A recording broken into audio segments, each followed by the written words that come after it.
Hi guys, my name is Mark Everett Kelly. I work for a company. Well, I do podcasts for a company called Bar Burner, and I live here on Long Island. And I have a career in journalism. I worked at ESPN for a number of years, and I'm a cancer survivor. So I had to stop working at a specific point, 2008, and so I've been on disability since. But I wanted to give my view. They're kind of like there's a movie called Easy Money. It was made in 1982. It's kind of like they referred to this line of clothing as a regular guy look, and I wanted to give at least my version, the regular guy version of what the virus is like for me to hear all these different things. And I think if individuals do that and are able to communicate with each other that way, the more you hear from regular people, like nobody's like me, at least, I'm not a doctor. I'm not someone who has a degree in,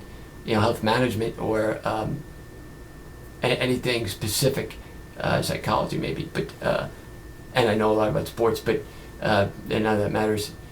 I think the more we're able to educate each other, sometimes when you listen to the authorities or at these press conferences, they have all these different experts. It can be a little intimidating. So I just wanted to provide a little bit of perspective, kind of what's happening, why it's happening, how it's happening, and kind of a guideline of the best things to do and kind of how to get through this for the next couple of days. First of all, you have the federal government, which is the president and the other branches, the judicial and the Senate. The Senate right now is talking about different bills to handle different situations, about different people that are affected. They want to handle, the average person and the average person that relies on. It kind of lives day to day, and how are they going to get through this? And part of the stimulus package that they're passing is going to be to protect those people, to give them options to be able to, at least, have some kind of calm, and that the government is going to be able to provide ways of helping each other that we didn't have before. And in times of crisis, that's kind of what you hope the Senate can do. So right now, you heard Chuck Schumer talk about it, about how this is going to affect the average person, whether they're taking their kids to daycare that won't be available, whether they have to stay home with their children who aren't going to school. Governor Cuomo talked a lot about this too. It's kind of how it breaks down and affects each family. You're going to face these situations in the next couple of weeks, months that you've never faced before. So this is kind of a way to help calm that a little bit. And when the president speaks and he gives these guidelines, first of all, you can't make anybody do anything. You can only suggest things. All right, this is in China. Okay, you can't force people to do things. He suggested these guidelines over a 15-day period, and they might change as each day goes by. They've kind of changed already, but why they do it for a 15-day period too is you don't want to overwhelm people. Say, oh, this is the way it needs to be for 6 months, 8 months. People freak out. So, all right, for the next 15 days, this is what's going to be, and they'll kind of do it in those increments. So at least it's a way for people to take. Okay, well, let's get past this. Let's get past this. Let's deal with this, and the moratorium is stay inside. You should be doing these things, okay? That's why people need to listen to what President Trump says, what their governor says. If you don't, you're going to make this a lot worse, and that's what they're trying to prevent, is this spike that's going up and getting to a level where it'll get out of control if people don't start listening. If you do listen, and if you do pay attention and do the things they're suggesting, which is stay inside, don't be within distance of somebody for any reason. You don't have to. You need to adhere to these things, and these things will help make this go a lot better. So hopefully people are doing that. That's the first thing. And again, why he suggests 15-day periods is because of that. Because you kind of give people a short range to focus on, get through that, then we can deal with the next thing, okay? Testing. People talk about whether there needs to be more testing done. Well, you have to make sure right now that the ones who are tested are the ones who are at the battlefront, which are healthcare workers and the people that are at risk, those who have underlying symptoms. I have underlying symptoms because I'm a cancer survivor, and I have Crohn's disease and lymphedema, and my immune system's not weak, but I would probably, and I don't take any immunosuppressants for my bone marrow or anything for my Crohn's disease, so that kind of helps.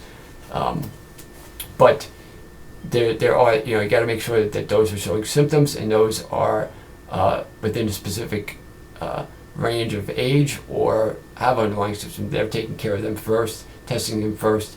And because of the amount of tests that are involved, you just can't just test everybody right now, and that's why Pence has announced by the end of the week that there'll be a large shift in that. So regular tests will be able to be done for regular people, and anybody who kind of wants one will be able to get one.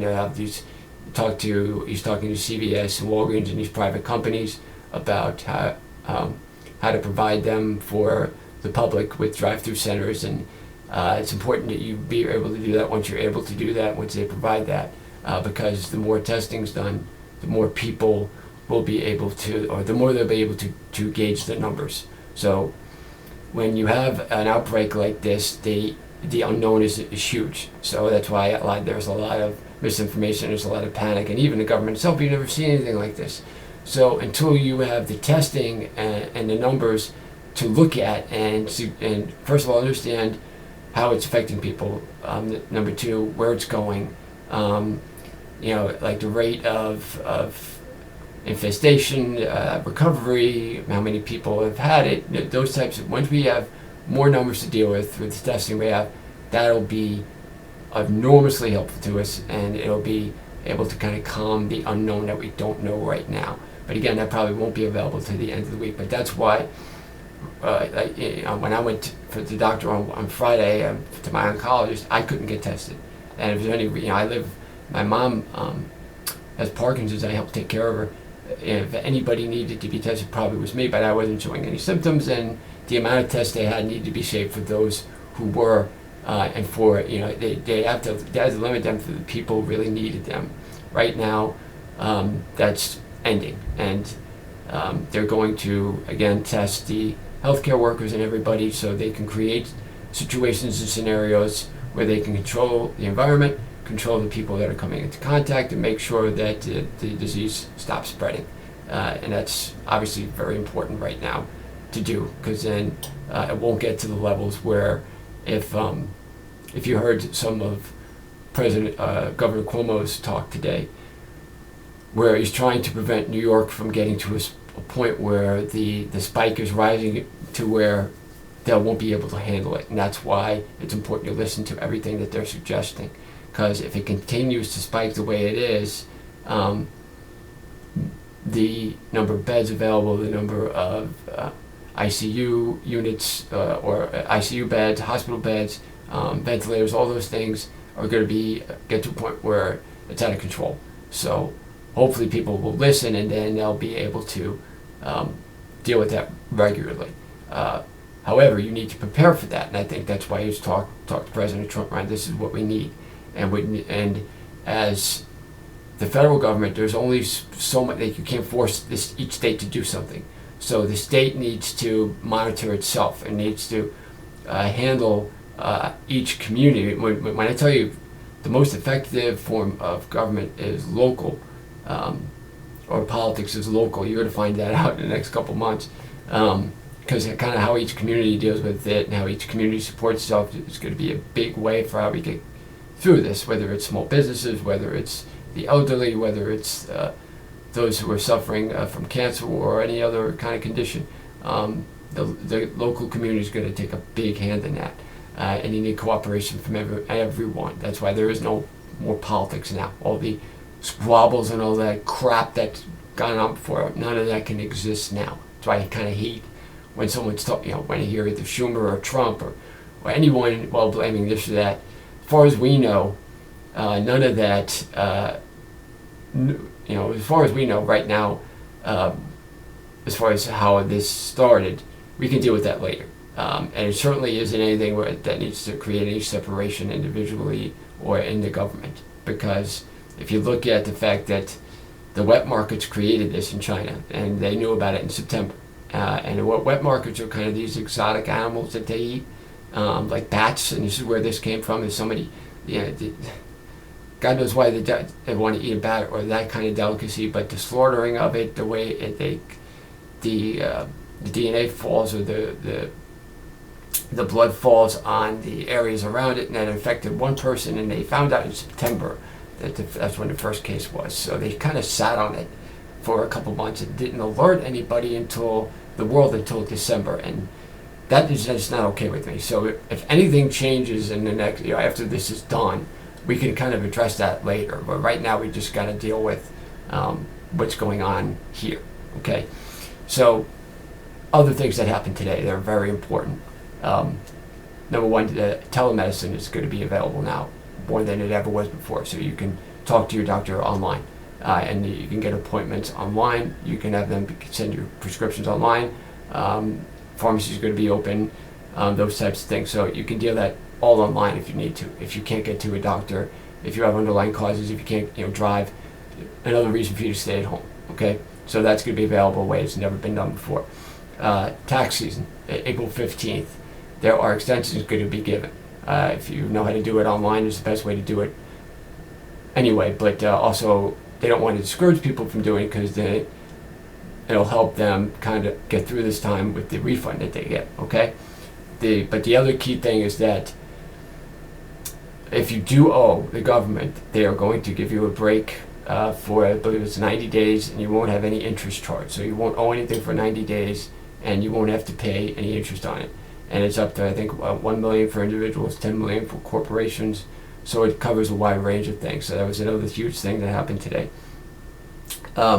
Small businesses, kind of how each small business is going to get through it. Trump met with the fast food industry to make sure that they stay open as far as drive-thrus or delivery. Okay, that's going to be very important.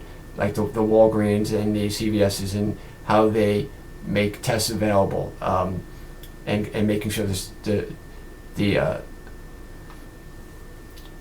things we need, the kind of the shelves stay stacked, as they say. Okay, those things are very important. The airline industry, the cruise industry, all those industries are going to be hit hard.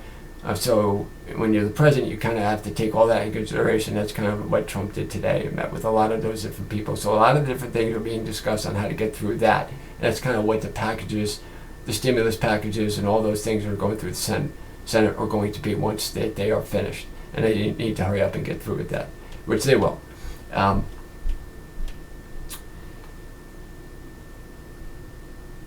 virus itself, okay, it's not an airborne virus, and I think this is very important. So it's not like measles, okay? So measles you can get just by walking outside or being in the same room with somebody because it's in the air. This is not an airborne virus, but it is of the air. So that's why they are saying to stay away from people, because the best way to get it is to be around somebody who has it and touch them, be exposed to them, have them sneeze on you, okay? If you're 10 feet away from somebody, you don't have to worry. If you're 4 feet away from somebody and they sneeze, you're going to have to worry. So that's why they're kind of saying you need to stay away from people. And because of that, the virus can only exist for a short time. And that's why when if someone sneezes, or if there's a surface you touch that they touch, that can make you infected. So you need to make sure you wash your hands. You need to make sure that you have do the hand sanitizer, things that can prevent the any surface you have, wash it down with Fantastic or some sort of contagion that can get it off the surface. So whatever virus that they're dealing with, there's coronavirus now, that you're able to clean it, get it off the surface. All those things need to happen individually to help each other. So you do those things, it's going to help in a big way. And that kind of is what they talk of when they say it's not an airborne virus, but it is of the air. So if you stay away from people and you don't expose yourself to it by being close to people, you'll be fine. So that's why they want people to do what they want, why they're asking them to do. Okay. Now with specific states, you can't. The federal government can't force the states to do anything. So the states need to take it upon themselves to do that, which is why now they're kind of breaking it down by county, why the Corps of Engineers is coming in and be able to affect, okay, well, this county is the most hardest hit. Specific states are being hit harder than others. New York is being hit really hard. Like South Dakota, Wyoming, they're not being hit as hard. So right now, that's why the FEMA and those types of things are being employed there. But that's kind of going to happen more and more in the next couple of days. Just kind of going by which, it's almost like to bring it down by county, by each state, which county is kind of being hit the hardest. And that's what you're going to see in the next couple of days too. You shouldn't be traveling just because one state has a rule about not going to restaurants, whatever. You shouldn't be traveling between states. So that people need to use common sense. Okay, you don't want, like I said, federal government can't pose these restrictions on all these states. They need to do it themselves. But if they do it or not, you still should not change your behavior. So you need to listen to the guidelines that the federal government is giving, because that will keep you the safest, and that will help you get through the next couple weeks by listening to what they're telling you. Don't go, forget about going on vacation. Forget about visiting people in other states. You do that, you're only going to make things worse, and you're only going to create more of a problem. So stay in your community, stay in your home, and be able to address the needs that are going to show up in the next couple of days, next couple of weeks. The more information that comes in, the more testing that's done, the more of the virus. The good thing about the virus is they've seen with SARS and MERS this type of virus, so that's why they were able to create a vaccine so quickly, which was being tested yesterday. The first people they tested on happened yesterday, and what they do is they have to do it with healthy people, obviously, and then they give them shots over for like 2 days, and then they wait 28 days to give them shots again to see if they build the antibodies. So there's a lot that needs to happen in how they deal with getting a vaccine for it. But that did start yesterday, so at least that's the good part. But the bad part is it usually takes a while for those tests and the by the way, all these things that they normally would do, all the restrictions were waived, so they can kind of get this dealt with as quickly as possible. So and there were people that that are taking kind of their own risks. I mean, there's risks anyway, but of healthy people being given a vaccine that normally you would have to go through about 3 or 4 different more steps before it became a vaccine. But now, because of everything that's going on, this is kind of all these restrictions have been lifted, and I think that too is you're going to see a lot of that kind of happening too. For the time being, everything that we knew kind of needs to change. So if you're a millennial and you're used to going out and hanging out, find ways to do it online. Okay, you have a Skype party, I don't know. This is a great time to be educated, learn different things. Watch YouTube podcasts, listen to podcasts, read books, for crying out loud. Educate yourself on things you don't know. Great time to do that. Okay.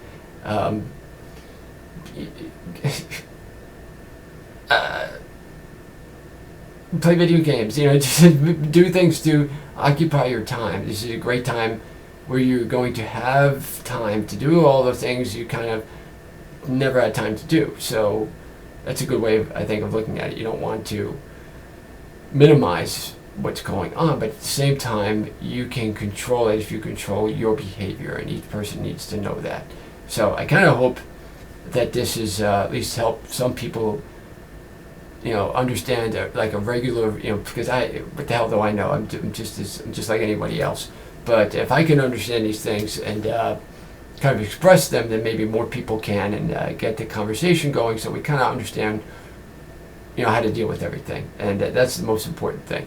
By the way, you can find me at my website, CK Magic Sports. My main interest is I'm a sports historian, so if you go to there, you find a lot of my sports articles, podcasts that I've done going back to 2015. I'm big into educating people on sports, so that's one thing that this is giving me a chance to do. I write sports articles. I've written for ESPN, obviously, because I worked for them for 10 years. Won 2 Emmy Awards my time at ESPN, but I mean, that's, again, how you win an Emmy Award is little bit easier than people think, but it's still something I'm very proud of. And you can find me on, so you can go to CK Magic Sports to find more of the stuff I've written and some of my, also being a cancer survivor, I have a blog called Living as a Cancer Survivor that's on my webpage as well. So there are all different ways that if you want to reach out to me, or at least find out more about the things I'm involved in, and kind of suggestions on what to, just what to educate, how to educate yourself on specific things or whatever you're interested in, I'd be more than willing to answer. You can email me at ckmagicsports.com, excuse me, at ckmagicsports@gmail, and then the website, and also barnburner.com, barnburner.ca, because it's Canadian. They have a lot of the articles I've written as well. And every Wednesday, or every other Wednesday now, I'll be doing a baseball show with former baseball players. Lloyd Mosby, guy who played for the Toronto Blue Jays, is the guy who I did a show with last week, and we had only supposed to be on for 10 minutes, wound up talking for an hour. So if you need this time to kind of get through sports, that's probably a good way to do it. So that's a good way, where to find me. I'm on Twitter at CK Magic Sports, LinkedIn, CK Magic Sports, Mark Everett Kelly.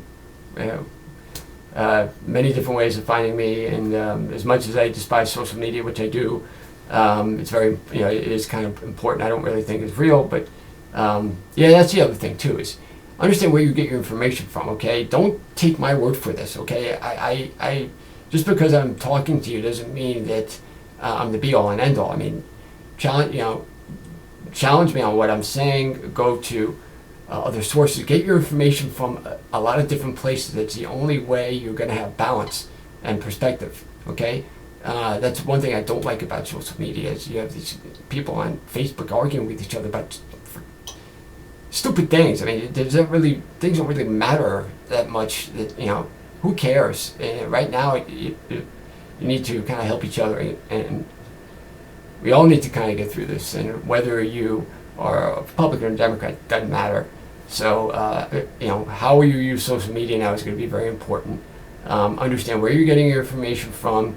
Don't take it just from one source. Like I said, don't just take my word for it. Go and do your own research. Know how to, what each company represents, whether they're liberal or conservative, whatever, where their perspective's coming from, where their bias is coming from, and that'll be able to at least help you be a more rounded person, because there's way too many one-sided versions of things, and that way we can, you gotta understand too, political part of someone is only like a very small percentage, so to like or dislike somebody based on that is so freaking moronic.